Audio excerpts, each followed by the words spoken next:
Mga master, okay lang bang? Huwag niyong skip ang mga ads sa aking mga video kung okay lang mga master. Salamat sa solid na suporta po. Yon, what's up mga masters? Nandito na naman tayo sa panibagong araw, panibagong kabanata na naman ang pagsasama-samahan natin ngayon guys.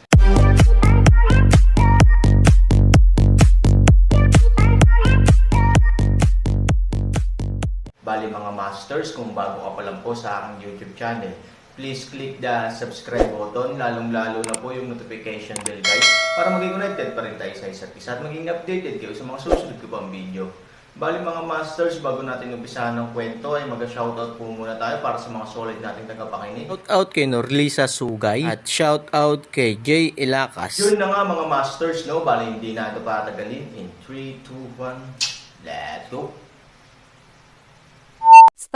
Stop everyone. Pagdating ng may-ari ng nayon, agad niyang sinigawan ang lahat, pilit na pinipigilan ang pagbabagong nasa harapan niya, sa kasamaang palad.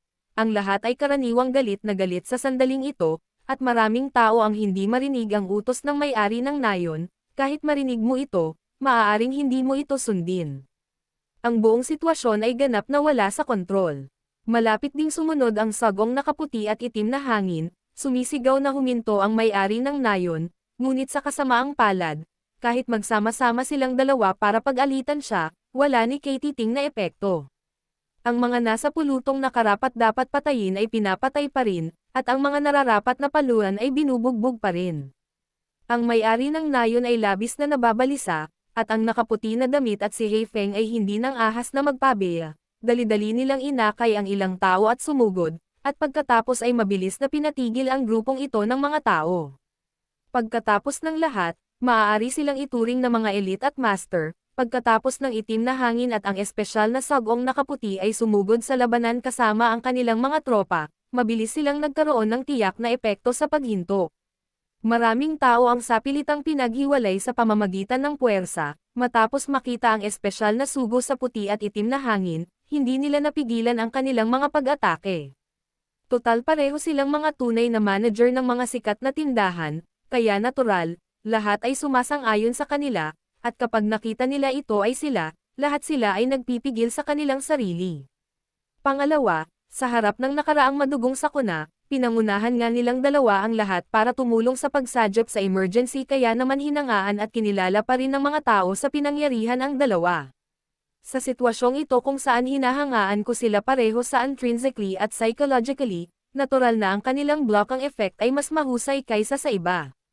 Sa ilalim ng pagharang ng puting sugo at ng itim na hangin, matagumpay nilang pinaghiwalay ang isang pansamantalang ligtas na sona sa pagitan ng dalawang alon ng mga tao, pansamantalang naghiwalay din ang dalawang alon ng mga tao, at pansamantalang natigil ang kabuluhan.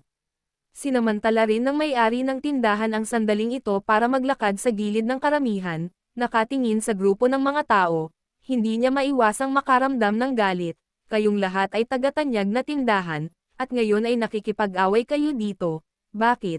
Lahat kayo ay gustong magrebelde, tama. Ang mga rebelde na medyo huminahon ay hindi nang ahas na magsalita, ibinaba ang kanilang mga ulo at hindi tumugon, pagkatapos ng lahat, ito ang may-ari ng nayon, isang taong ganap na pinipigilan sila sa loob ng maraming taon. Mayroon din silang hindi maipaliwanag na takot sa may-ari ng nayon. Nang makitang stable na ang sitwasyon, tumayo din ang Special Envoy in White at sinabing, "Oo, lahat tayo ay magkakapatid, napagdaanan natin ang buhay at kamatayan, kung mayroon mang hindi mareresolba sa pamamagitan ng dialogo, kailangan nating gumamit ng mga kutsilyo at baril." Nagmamadali ding sinabi ni Hei Feng, "Ngayong nandito na ang may-ari ng nayon, kung may problema ka, kausapin mo lang ang may-ari ng nayon ng detalyado. Tiyak na bibigyan ka ng may-ari ng nayon ng kasiya siyang solusyon." Yes, this distinguished guest is here. Kayong mga gumagawa ng ganoong kalaking galaw ay magdudulot ng kahihiyan sa nayon. Kahit walang mga distinguished guests, hindi ka dapat ganito. These are all our own people. Maraming elite na sumunod sa puting sugo at itim na hangin ay nakiisa rin sa pangungumbinsi, ito ay talagang napaka-epektibo, at ang eksena ay biglang naging tahimik. Nang makitang maayos na ang sitwasyon, alam din ng may-ari ng nayon na oras na para magsalita siya, itinago niya ang galit sa kanyang puso, tumingin sa lahat, at sinabing seryoso, tama ang sinabi nila. Alam din ng may-ari ng nayon na ito na ang sitwasyon ng labanan ay napakagulo, at maraming problema ang natural na lalabas sa ilalim ng kaguluhan. Ito ay normal. Pero kung may problema, we have to solve it. You can give feedback to your superior. If the superior cannot give you a satisfactory answer, you can give feedback to a higher level. You can always pursue the case to the owner of the village. If the owner still cannot give you a satisfactory answer, solve the problem. And if you brothers continue to have civil strife, that's what you should do. Pero tignan mo kung gaano ka decent. However, brothers are always brothers, and what happened will happen. I don't want to punish anyone. I want to hear what kind of problems you encountered. Halika, sabihin mo sa akin ang lahat. Galit talaga ang may-ari ng nayon, pero alam na alam din niya na sa dami ng nagkakagulo, wala talagang kwenta na panagutin ang sinuman.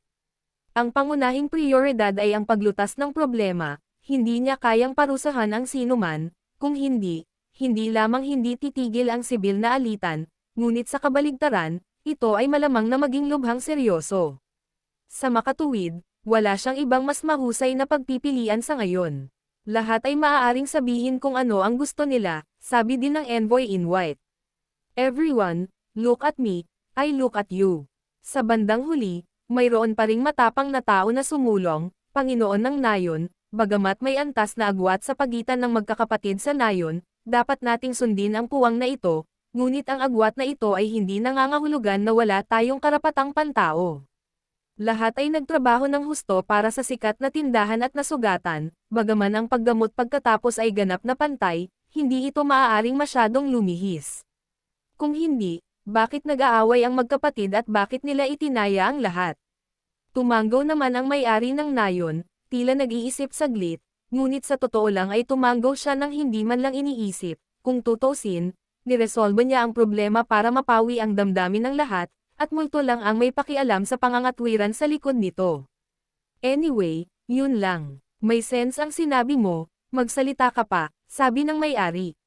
Sa katunayan, tama nga ang taong iyon, ang karaniwang mga hierarchy ay para sa pamamahala at pakikibaka ng uri, hindi bababa sa paggamot pagkatapos ng digmaan ay hindi maaaring mahigpit na hatiin ayon sa mga hierarchies. Kung hindi, ang pakikipaglaban ay dapat isagawa ayon sa mga antas. Ngunit kung tutusin, sa isang malaking away, ang mga taong hindi masyadong mataas ang antas ang pangunahing puwersa, sa ilalim ng loika na ito, ang ilang mga problema ay talagang lilito. Sa orihinal, nakita ng lahat ang sitwasyon ng hindi nagsasalita, at ang lahat ay nagkaroon ng pagkakataong magamot, kaya kahit na inilihis ang mga mapagkukunan, ang problema ay talagang hindi masyadong malaki. Ngunit kung magkakaroon ng malubhang paglihis, tulad ng nakaraang sitwasyon na ang iba ay siguradong mabubuhay, ngunit ang posibilidad ng iyong sariling buhay at kamatayan ay lubos na mataas, ang iyong mga damdamin ay lubos na mag-aapoy. Pero tignan mo ang ginawa ng dalawang gwardya kanina, gusto sana namin itanong sa may-ari ng nayon, is this a personal matter? To put it bluntly, mas maraming military exploits ba ang napili ng dalawang guard kaysa sa amin? Mas masipag ka ba kaysa sa amin? Kung gayon, bakit tayo tumatanggap ng paggamot na lubos na nagpapabagsak sa ating pag-iral? Hindi na lang nakayanan ng mga VIPs, kaya pilit nilang tinaasan ang kota, originally thinking of giving US all more opportunities, but as a result, more and more quota were given, which actually didn't give US more hope, but more opportunities, the more despair. Dahil lahat sila ay palihim na minamanipula ng dalawang gwardya, mas pinili nila ang mga taong gusto nilang piliin. Pagkabanggit niya nito ay agad na umalangaw-ngaw ang galit ng maraming tao, at agad na unawaan ng may-ari ng nayon ang dahilan ng galit ng lahat. Sa totoo lang, sa personal na pananaw, may nagawa bang mali ang dalawa kong guard? Hindi, kung siya mismo ang magpapatupad nito, bibigyan din niya ng prioridad ang mas maraming tao na may mas mataas na antas ng paglilinang para sa paggamot na legal iligtas buhay. Pero ang problema ay halatang halata ang ginawa ng dalawang idiot na ito na natuklasan ng iba, kaya sa pag-iisip nito, agad na pinandilatan ng may-ari ng barangay ang dalawang gwardya, at saka sinampal sa mukha ang dalawang gwardya, agad na sinampal sa lupa ang dalawang gwardya. Dalawang talo, Anong ginagawa mo? Ang mga alituntunin sa aking sikat na tindahan ay palaging mahigpit, at ang sistema ng gantimpala at parusa ay palaging patas at makatarungan, ngunit kayong dalawang tanga ay gumawa ng ganoong bagay. Alam na talaga ng dalawang gwardya sa simula ng paghinto sa alitan sibil na sila ay mapapahamak. Pagkatapos ng lahat, ito ay nangyari, at ang dalawang taong ito ay hindi maaaring hindi maging scapegoats. Ang dalawang tao ay nagmamadaling bumangon mula sa lupa, hindi alintana ang sakit sa kanilang mga katawan. Master of the village, spare your life. I was confused for a moment and wanted to save as many people as possible and ensure the strength of village. That's why we made this decision. Yes, we too deserve to die. We are so busy thinking about the high-level people above us that we ignore the brothers below. We really deserve to die, but please, the owner of the village, please spare our lives for the sake of the village.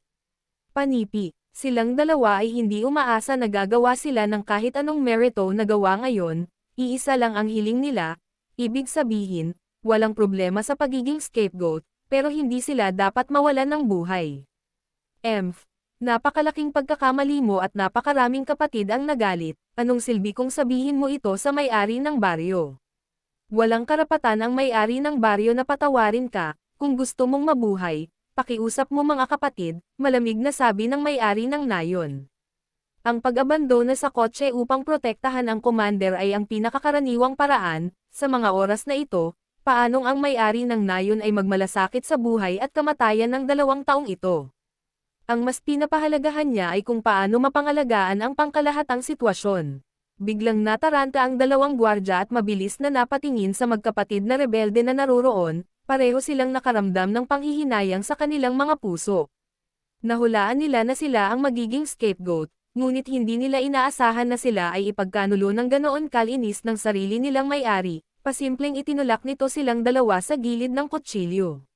Nakakalungkot lang na nagtalo lang ang 2 tao sa 25 taong may mataas na cultivation at isang grupo ng mga taong mababa ang cultivation, mas mabuti na ngayon, ang kanilang buhay at kamatayan ay direktang nakatali sa grupong ito ng mga tao. Mabuting tao, maaari bang palayain ako ng mga taong ito? Malinaw naman, ang posibilidad na ito ay halos balewala. Dapat alam mo na sila ang dahilan ng public outrage, kaya nasa kanila ang ugat ng problema. Kung lutisin ang usapin, maliwanag na ito ang pinakamahusay na pagpipilian para sa 2 tao na mamatay.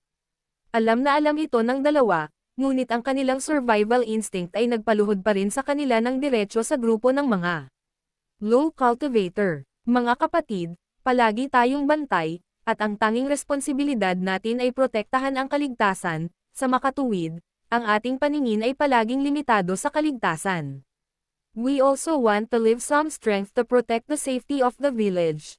So we were stupid for a moment and did such ridiculous things. If we have offended everyone, tayong 2 na ang hihingi ng tawad sa lahat ngayon, and please ignore the villain's fault, spare us. Oo, mababa ang status natin at natural na makitid ang ating paningin, mga kapatid, huwag kasing marunong tayo. Ang 2 ay maaari lamang mamulong para sa awa at sabihin sa lahat ng detalyado sa pinakamapagpakumbaba na saloobin at tono. Wala silang hinihiling, gusto lang nilang mabuhay.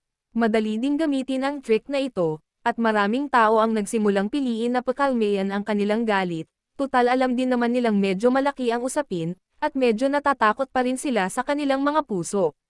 Ngayon, ang may-ari ng nayon at ang 2 espesyal na sugo ay narito muli, na may isang napakamapagpakumbaba na saloobin at walang hitsura na hinahabol ang anuman, kung sasamantalahin mo ang pagkakataong bumaba, ito ay talagang isang napakahusay na pagpipilian. Gayunpaman, ito ay ganap na imposible para sa Han Sanchen na hayaan ang usapin na ito ay ayusin ng ganito. Biglang sinabi ng isang alagad, kung kapaki-pakinabang ang paghingi ng tawad, ano pa ang silbi ng pagkakaroon ng mga patakaran sa mundong ito? Iyon ay, kahit sino ay maaaring gumawa ng isang bagay muna at pagkatapos ay humingi ng tawad. We don't accept an apology, we just want to survive. Biglang nabuhay muli ang eksenang kanina lang kumalma dahil sa mga katagang, just want to survive. Ang epekto ng pangungusap na ito ay talagang napakahusay, kung gusto mong mabuhay, ito ang boses ng lahat, kung ano ang gustong gawin ng lahat at ang gusto nila ay ito nga. Upang malutas ang problema, kung gayon ito ang tunay na ubod ng problema. Sa pag-iisip nito, maraming tao ang muling tumayo nang malapit na silang huminto, itinaas ang kanilang mga kamay, at sumigaw ng malakas. Oo, gusto naming mabuhay. Gusto naming mabuhay. Gusto naming mabuhay. Sabay-sabay na sigaw ng lahat, mas malakas ang kanilang mga boses kaysa sa iba, at muling nagulo ang eksena. Sumakit ang ulo ng may-ari ng barangay kaya't bumangon na lamang siya pagkatapos nito. Gayunpaman, gaano man kasakit ang kanyang ulo, kailangan niyang lutisin ang problema. Nagmamadali siyang nagtaas ng kamay para pigilan ang grupo ng mga tao sa paggawa ng ingay. Nang medyo tumahimik na ang lahat, nagsalita siya. Kayo ang lahat ng mga elit ng aking sikat na tindahan, kaya makatitiyak kayo na gagawin ng tindahan ang lahat ng kanyang makakaya upang tretuhin ang lahat. Para dito, magagawa ng may-ari ng tindahan ang pangakong ito sa harap ng lahat ngayon. Lahat, narinig niyo na lahat. Personal na nangako ang may-ari ng baryo, kaya't maginhawa ang lahat, sabi din ni Hefeng.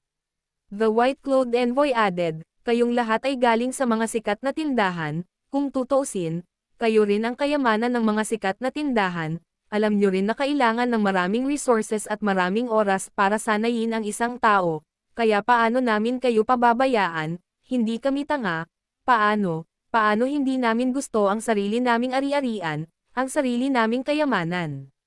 So, please rest assured, we can guarantee that we will take care of everyone's life and death. Ang tatlong pangunahing pamamahala ay nagsalita ng sabay-sabay, at ang sitwasyon ay tila nasa ilalim ng epektibong kontrol mula sa isang perpektong pananaw. Ngunit nakakalungkot na nagbigay na ng tagubilin si Han Sanchen sa kanyang 25 alagad kung paano magingay. Kapag nahaharap sa ganoong sitwasyon, sa madaling salita, matagal nang inaasahan ni Han Sanchen na mangyayari ang sitwasyong ito, kaya nakaisip na siya ng paraan para harapin ito ng maaga. Ito ang katatakutan ng Han Sanchen, laging umasa at maging handa ng maaga. Yun na nga mga masters, no? Bali panibagong kabanata na naman yung natapos natin ngayong gabi. Muli, maraming salamat po talaga sa walang sawang suporta po sa aking YouTube channel na talagang inaabangan nyo po ang bawat upload ko po. Bali mga masters, magkita-kita ulit po tayo bukas ng gabi at ngayon po ay magpapaalam po muna tayo. Bali mga masters, bye-bye!